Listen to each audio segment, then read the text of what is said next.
Saudara, kita bahas polemik pernyataan Sekjen PDI Perjuangan Hasto Kristianto yang menyebut Jokowi ingin merebut kursi Ketua Umum PDI Perjuangan dan Golkar bersama Direktur Eksekutif Carta Politika Yunarto Wijaya, dan juga kami akan berupaya masih menghubungi staf khusus Presiden Billy Mambrasar. Saya ke Mas Toto. Selamat sore Mas Toto. Iya. Mas Toto, ini pernyataan Hasto Selasa kemarin ini apa yang bisa Anda analisa? Kenapa Pak Hasto menyebutkannya ini saat ini?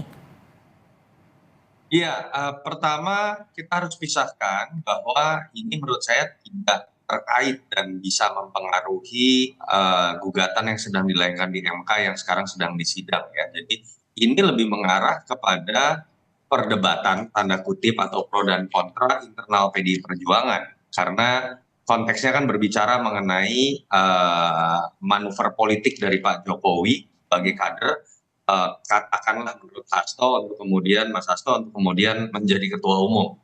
Dan itu memang perdebatan klasik dari dulu, banyak orang bertanya apakah Pak Jokowi punya ambisi untuk menjadi ketua umum PDI Perjuangan atau tidak. Nah, yang pertama yang menurut saya menjadi catatan kritis adalah ini adalah buah dari tidak jelasnya posisi Pak Jokowi dalam konteks apakah dia masih kader PDI Perjuangan atau tidak.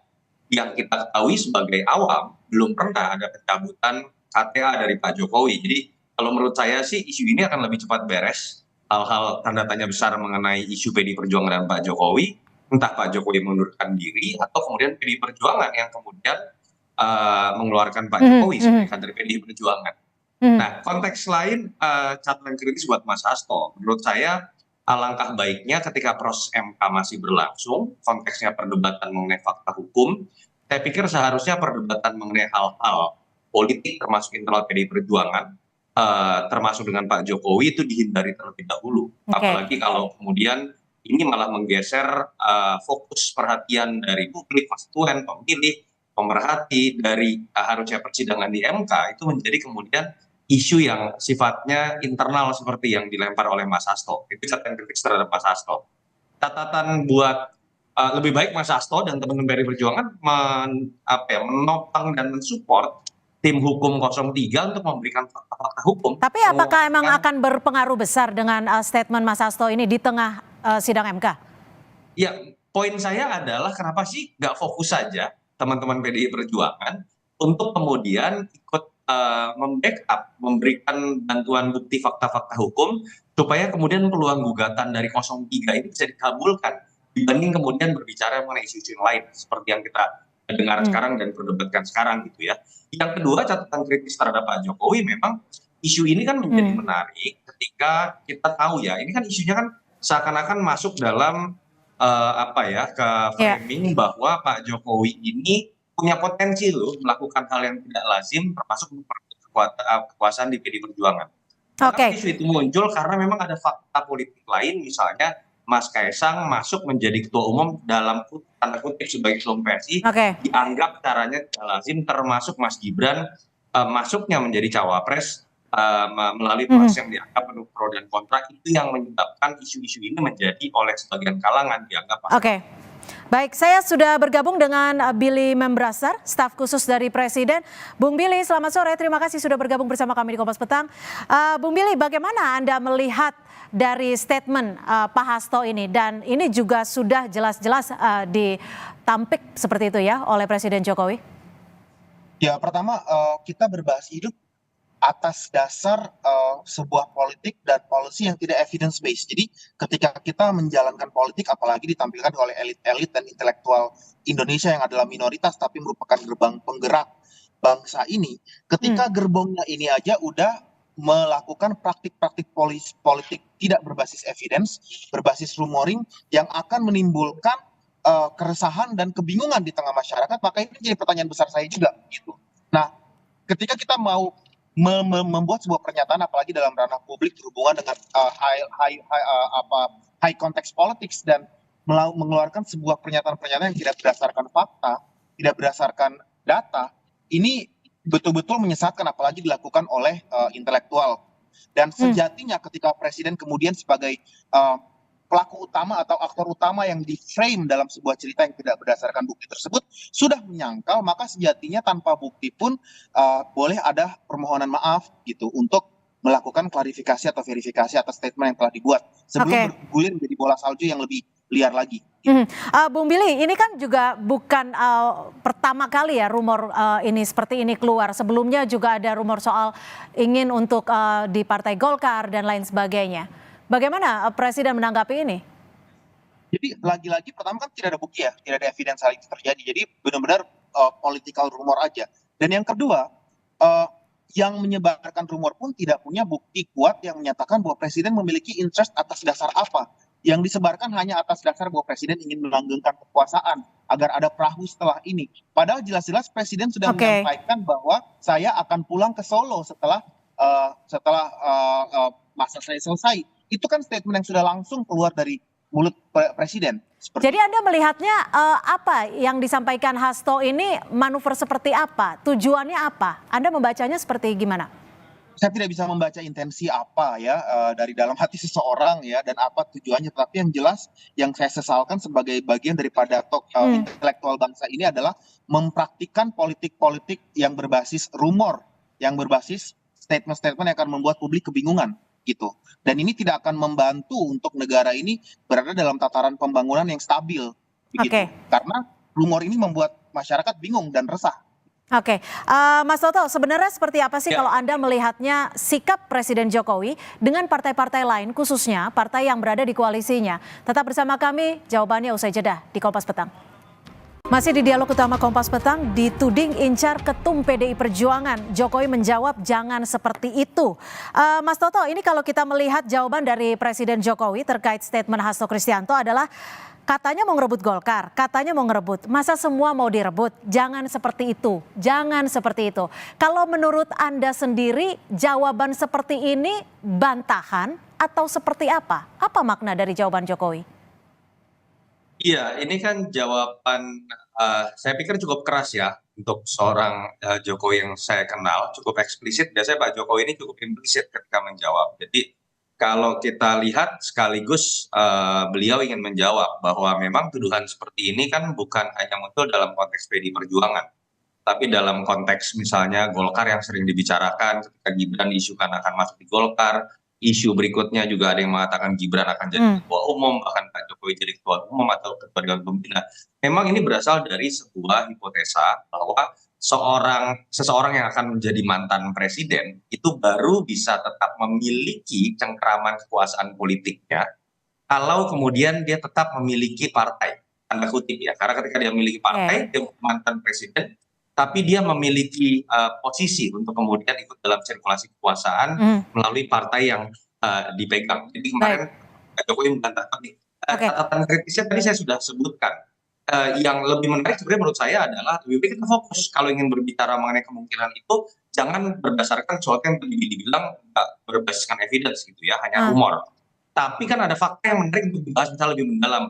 Apakah masuknya Kaisang menjadi ketua umum PSI dalam 2 hari? Atau masuknya Mas Gibran menjadi bagian dari kekuasaan dan menjadi wakil presiden terpilih lewat pencalonan yang penuh pro dan kontra dianggap melanggar etika oleh MK, itu adalah bagian yang tadi disebut dirumorkan menjadi bagian dari pelanggaran kekuasaan. Dan apakah itu hal yang baik menjadi pendidikan politik ke depan? Saya pikir lebih baik pro dan kontra itu masuk dalam wilayah itu didasarkan pada sesuatu yang sudah terjadi, bukan berdasarkan rumor tadi. Mas Toto, tapi kalau dilihat dari statement Hasto Kristianto ini bagian dari inisiatif Pak Hasto untuk mengeluarkan statement ini, dan apakah jawaban dari Presiden ini ditujukan ke Hasto secara pribadi atau Hasto sebagai representasi dari PDI Perjuangan atau Megawati Soekarnoputri? Iya, kalau kita lihat Mas Hasto dalam posisi sebagai sekretaris jenderal bukan posisi yang memang bisa dikatakan sekedar individual ya, atau katakanlah personal saja, karena posisi Mas Hasto sangat tinggi di PDI Perjuangan. Itu dalam konteks kita bicara secara struktural partai. Tapi kalau kita coba bandingkan secara empiris dengan statement teman-teman PDI Perjuangan yang lain, ada hal yang menarik, Cynthia, bahwa statement keras ini malah lebih baik muncul dari Mas Hasto, karena berbeda dengan teman-teman PDI Perjuangan yang lain. Artinya saya juga tetap melihat bahwa mungkin bahwa ada tafsir yang berbeda dari Mas Hasto dengan teman-teman PDI Perjuangan yang lain dalam konteks menafsirkan hubungan PDI Perjuangan dengan Pak Jokowi sekarang, atau kemungkinan lain yang lebih mikro adalah peristiwa yang dirumorkan Mas Hasto apabila betul itu terjadi memang hanya Mas Hasto yang tahu, tapi tidak diketahui oleh teman-teman PDI Perjuangan yang lain. Jadi apakah ini bisa disimpulkan merupakan sudah disetujui oleh PDI Perjuangan atau sudah disetujui oleh Megawati? Ya, partai ini kan sangat terpusat pada Ibu Mega, apapun masih menunggu keputusan Ibu Ketua Umum. Jadi saya harus mengatakan dalam sejarahnya sebelum itu keluar dari Ibu Megawati Soekarno Putri, saya belum melihat ini sebagai sebuah statement resmi dari PDI Perjuangan. Oke. Oke, Bung Billy, kalau dilihat saat ini, sebenarnya seperti apa sih koordinasi Joko Widodo dengan partai-partai yang ada? Oh, sebenarnya kalau kita melihat, pertama saya ingin dulu menyampaikan sedikit kontra argumen dari bahwa kita mencocokkan sebuah event politics A berarti berhubungan dengan event politics B, maka otomatis dia berhubungan dengan politics C. Itu namanya cocok logi. Jadi nggak ada evidence yang juga bisa memperkuat basis kalau Kaisang kemudian menjadi ketua PSI, itu merupakan sebuah event yang causal effect dan pre-causal effect-nya adalah menuju kepada Jokowi akan mengambil alih partai yang lain. Itu juga namanya cocok logi, jadi nggak evidence based juga gitu. Nah, ada baiknya kita sebagai intellectual politics atau orang-orang yang dipandang oleh masyarakat sebagai percontohan yang kata-kata kita didengar dan diikutin, itu tidak menyesatkan dengan hal-hal yang tidak berbasis evidence dan juga berbasis cocok logi. Itu jadinya ujung produksi hoax. Nah, sekarang ke pertanyaan Mbak tadi, Presiden sibuk melaksanakan tugasnya sebagai kepala negara. Kita lihat itinerary Presiden itu penuh sekali, Mbak. Ya, dia ke Bangka Belitung, Sulawesi Tengah, dia sebelumnya ke Kalimantan, sebelumnya lagi turun ke Sumatera. Itinerary-nya penuh menjalankan tugas sebagai kepala negara dalam penyelesaian tugasnya hingga nanti akhir tahun dengan tujuan ingin mentransisikan hal-hal yang baik yang telah dicapai Indonesia dengan baik ke sana. Jadi hal-hal yang berbau politis yang terus dihubung-hubungkan dengan apa yang beliau lakukan tuh sebaiknya menurut hemat saya itu hanya akan menjadi konsumsi dan kepentingan daripada para politisi praktis mata yang kemudian menakutkan Presiden masih aktif bekerja sebagai kepala negara. Bung Billy, ini kan Pak Hasto juga menyebut soal Presiden Jokowi membutuhkan kendaraan politik untuk 21 tahun ke depan. Kira-kira Presiden akan menanggapi atau merespon tidak atas statement ini? Nah, pertama ini juga sebuah kesalahan yang harus diverifikasi bahwa tidak semua kepala negara, ini mungkin budaya di Indonesia aja. Kalau kita melihat ke luar negeri, kita lihat Presiden Barack Obama selesai dari menjadi presiden, kemudian fokus ke yayasan yang dia bikin, Obama Foundation, mengkultivasi pemimpin-pemimpin muda di Amerika dan seluruh dunia. Kita lihat juga beberapa contoh mantan Perdana Menteri Australia Tony Abbott abis jadi Perdana Menteri malah sekolah, ngambil PhD di Oxford gitu, ngambil sekolah lagi. Tidak semua tidak serta-merta kita melihat bahwa seorang presiden itu kemudian setelah masa pemerintahan akan sibuk memikirkan bagaimana dia melanggengkan kekuasaan gitu. Pernyataan presiden sendiri sudah clear bahwa dia akan kembali dan hukumnya gitu. Itu yang harusnya menjadi pegangan kita. Jangan kemudian muncul berita angin dari mana-mana yang kita konsumsi sebagai sebuah kebenaran yang kebenaran yang tidak benar. Baik, Mas Toto, sebenarnya ada kemungkinan tidak sih soal isu dan rumor perebutan partai ini? Kalau misalkan ada kemungkinan, sumber daya apa sebenarnya yang dimiliki Jokowi? Ya, tadi saya harus kontra dulu ya. Billy kontra, saya juga kontra. Tidak ada yang membuat cocok logi antara apa yang terjadi dengan Kaisang dengan tanda kutip ya rumor dari Mas Hasto mengenai upaya pengambilan ketua PDI Perjuangan. Saya malah mengatakan jangan terlalu fokus pada rumor yang belum ada bukti, saya sepakat. Tetapi kita tetap harus perdalam malah hal-hal yang sudah pernah terjadi sebagai sebuah momentum politik dan terbukti menjadi pro dan kontra. Dua diantaranya, satu Kaisang 2 hari tiba-tiba menjadi ketua umum, belum pernah terjadi dalam sistem kaderisasi partai manapun, dan Kaisang adalah anak presiden. Yang kedua adalah terkait dengan pencalonan Mas Gibran yang terbukti bahkan di sidang MK sekarang menjadi fokus perhatian dari gugatan 01 dan 03. Jadi ini bukan mengenai mengkaitkan dengan rumor Mas Hasto, malah saya tetap sepakat itu tidak usah diperpanjang kalau hanya berdasarkan rumor. Tapi apa yang pernah terjadi ketika bicara orang banyak mengatakan ini adalah bagian dari pelanggaran kekuasaan, malah menarik untuk kita pro dan kontrakan untuk masuk ke dalam sebuah pendidikan politik. Yang kedua, saya jadi menarik mendengar pernyataan Mas Billy juga. Menurut saya seperti menampar presiden bahwa seharusnya seorang presiden ketika akan pensiun meninggalkan legacy, meninggalkan nama, dan kemudian tidak masuk dalam pro dan kontra mengenai pelanggaran kekuasaan seperti yang memang sudah dicontohkan oleh presiden-presiden Amerika Serikat misalnya yang sama-sama mengenal sistem presidensial.